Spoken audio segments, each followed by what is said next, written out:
एक मुस्लिम परिवार में शादी होती है और जब बाराती आते हैं तो वो जैसे ही शादी का इंतजाम देखते हैं तो उनमें से एक लड़का अचंभित हो जाता है जिसका नाम होता है नूर। और वो कहता है दूल्हे के भाई से जाकर कि भाई क्या मामला है, कहीं हम हिंदू की लड़की से तो शादी नहीं कर रहे हैं, क्योंकि वहां पर जो भी खाना था वो सब हिंदू रीति रिवाज के हिसाब से बना हुआ था और जितने भी लोग थे सभी हिंदुओं की तरह तैयार हुए थे। उसको एक भी मुस्लिम वहां पर दिखाई नहीं देता है। तो दुल्हन ही उसे मुस्लिम रिवाज के हिसाब से कपड़े पहने हुए दिखाई देती है और वो बहुत अचंभित होता है। तभी दूल्हे का भाई मुस्कुराता है और कहता है कि भाई नहीं, ये मुस्लिम परिवार से ही हमारी शादी हो रही है।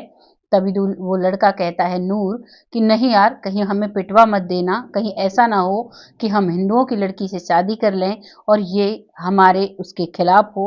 लेकिन वो मुस्कुराता है और कहता है कि कोई बात नहीं, मैं तुम्हें बताता हूँ। और फिर वो सारी कहानी बताता है।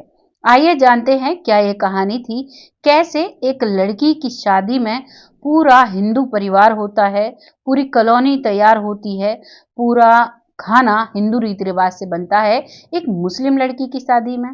नमस्कार, मैं महक चौधरी आज आपके सामने दिल्ली की एक छोटी सी कॉलोनी से एक ऐसी सच्ची कहानी लेकर आई हूँ जिसे हमने एक पोस्ट के जरिए जाना और उसी से हमें पता लगा कि ऐसे भी परिवार हैं। वाकई में एक मिसाल कायम करने वाला ये परिवार था, ये कॉलोनी थी। वाकई में ये सिद्ध करती है कि हमारा भारत देश, इसे कहते हैं यहाँ पर हिंदू मुस्लिम सब मिलकर रहते हैं। इस कहानी में एक लड़का होता है नूर, जो इस शादी पर सवाल उठाता है, और एक बेटी होती है आयरा, और एक उसका पिता होता है जिसका नाम होता है हसन, और एक उसकी माँ होती है जिसका नाम होता है फातिमा। 3 लोगों का ये परिवार है। तीनों लोगों के परिवार बहुत ही राजी खुशी अपने घर में रहते हैं। एक छोटी सी कॉलोनी है दिल्ली के एक एरिया की, और वहां पर सारे जो घर थे वो हिंदुओं के थे। सिर्फ एक परिवार मुस्लिम परिवार था, जिस परिवार का मालिक जो होता है वो हसन होता है। हसन अपने परिवार को बहुत खुश रखता है और जो वहां के उसके पड़ोसी थे उनसे भी बहुत राजी खुशी बात करता है। लगभग उसका रहने का तरीका हिंदुओं की तरह था, लेकिन वो मुस्लिम था। वो सभी से सभी का हालचाल पूछता, सभी के साथ प्यार से रहा करता। कभी किसी के पास कोई दुख आया करता तो सबसे पहले उसके दुख में जाया करता। वैसे ही उस कॉलोनी के लोग होते हैं। कोई भी परेशानी अगर आती है तो उस मुस्लिम परिवार की मदद करने के लिए वो सबसे आगे आकर आते हैं। यही सिलसिला चल रहा था। वो बेटी 12 साल की थी आयरा, और एक दिन उसके माता पिता मार्केट जा रहे थे दोनों बाइक पर, और किसी सामान को लेने के लिए जा रहे थे। तभी रास्ते में एक एक्सीडेंट होता है जिससे उसके माता पिता दोनों इस दुनिया में नहीं रहते हैं।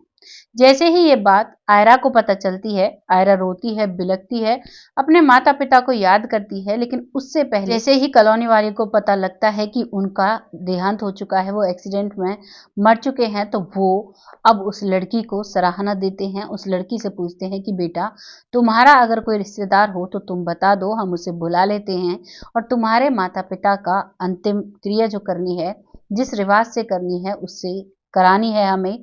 तभी वो बच्ची कहती है कि मुझे मेरे अब्बू ने किसी भी रिश्तेदार के बारे में नहीं बताया, हमारा कोई रिश्तेदार नहीं है, हम लोग अकेले रहते हैं और हम इस कॉलोनी से ही मतलब रखते हैं, इस कॉलोनी से ही हमारा जो भी रिश्ता है आप सभी लोगों से है।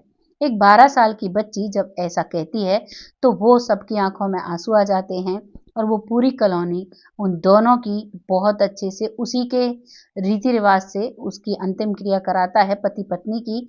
और अब वो बच्ची अकेली रह जाती है।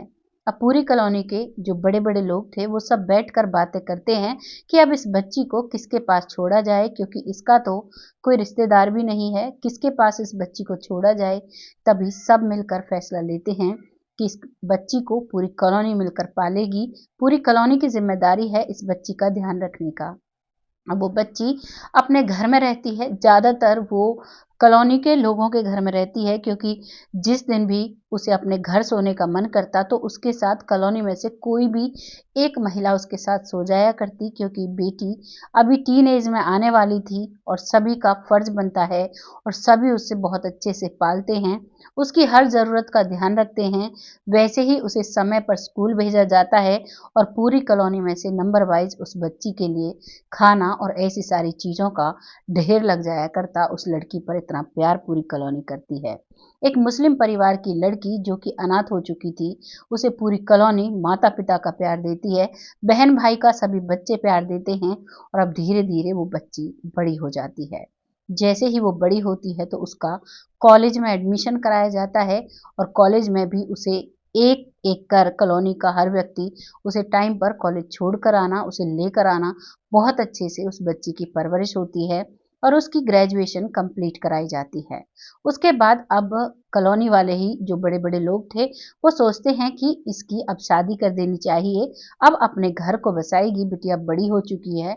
तभी वो सब डिसीजन लेते हैं कि इसका किस धर्म में शादी करानी चाहिए, हिंदू धर्म में या मुस्लिम धर्म में। तभी उनमें से एक व्यक्ति बोलता है, जाहिर सी बात है वो मुस्लिम धर्म से है तो उसका मुस्लिम धर्म में ही शादी करानी होगी।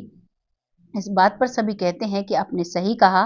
तभी सभी अपनी अपनी जानकारी में एक मुस्लिम लड़का की तलाश करते हैं। सभी से कहते हैं कि हमें अच्छे संस्कारों वाले परिवार की जरूरत है जो हमारी बेटी को बहुत अच्छे से रख सके। सभी अपनी अपनी रिश्तेदारियों में बताते हैं और फिर उस लड़की के लिए एक अच्छा लड़का मिल जाता है। उस लड़के को सारी बात पहले ही बता दी जाती है कि इस बच्ची की शादी हमारी पूरी कॉलोनी करेगी, क्योंकि इसके माता पिता का देहांत हो चुका है, वो इस दुनिया में अब नहीं है, ये हमारी ही बच्ची है और हम इसे बहुत अच्छे से रखते हैं और आपको भी इसे बहुत अच्छे से रखना होगा। इस बात को वो मान जाते हैं और उन्हें ये भी बताया जाता है कि जो हमारी बेटी है उसकी शादी में हम सब कुछ हिंदू रीति रिवाज के हिसाब से खाना बनाएंगे। भले ही परंपरा आपके हिसाब से निभाई जाएगी, लेकिन खाना, क्योंकि ज्यादातर लोग हिंदू रीति व हिंदू परिवारों से होंगे तो उनके लिए खाना वैसा ही होना चाहिए और इसीलिए वो लड़के वाले भी मान जाते हैं और इसी वजह से उस शादी में सारा खाना हिंदू रीति रिवाज के हिसाब से बना था। जैसे ही ये बात वो लड़का नूर जानता है तो वाकई में वो सैल्यूट करता है उस पूरी कॉलोनी के लोगों को और सभी का बहुत आदर सम्मान करता है। ये बात फिर वो अपनी एक पोस्ट लिखता है जिसमें इस बात को, इस कहानी का जिक्र करता है और ये कहानी सभी जगह वायरल हो जाती है, सभी जगह इस कहानी को सुनते हैं और अब वो लड़की अपने परिवार में बहुत खुशी खुशी विदा की जाती है शादी के बाद। और शादी के बाद उसे बच्चे होते हैं, वो बच्चे भी उसके साथ आते हैं ननिहाल में। वो पूरी कॉलोनी उसका ननिहाल है उन बच्चों का, सभी उन्हें बहुत अच्छे से लाड दुलार करते हैं और जब वो बच्चे जाते हैं तो उनके लिए गिफ्टों की लाइन लग जाती है। हर घर से उन्हें कुछ ना कुछ गिफ्ट दिया जाता है और इतने प्यार और आदर सम्मान से उस बच्ची का आज भी वो लोग आदर सम्मान करते हैं, आज भी उसे अपने घर बुलाते चलाते हैं। ये थी एक हिंदू और मुस्लिम के परिवारों की कहानी। आपको कैसा लगा है कहानी सुनकर अपनी राय कमेंट बॉक्स में जरूर लिखिएगा। ऐसे ही भारत देश में हम रहते हैं जहां पर हिंदू मुस्लिम भाई भाई होते हैं, लेकिन कुछ बेकार तत्वों की वजह से हमारे देश में समय समय पर लड़ाई झगड़े होते रहते हैं और हिंदू मुस्लिम को अलग अलग किया जाता है। भगवान ने एक ही इंसान बनाया है, नीचे यहाँ जमीन पर आकर लोगों ने धर्मों में बांटा, जातियों में बांटा, बहुत तरीके से इंसान को बांट दिया है।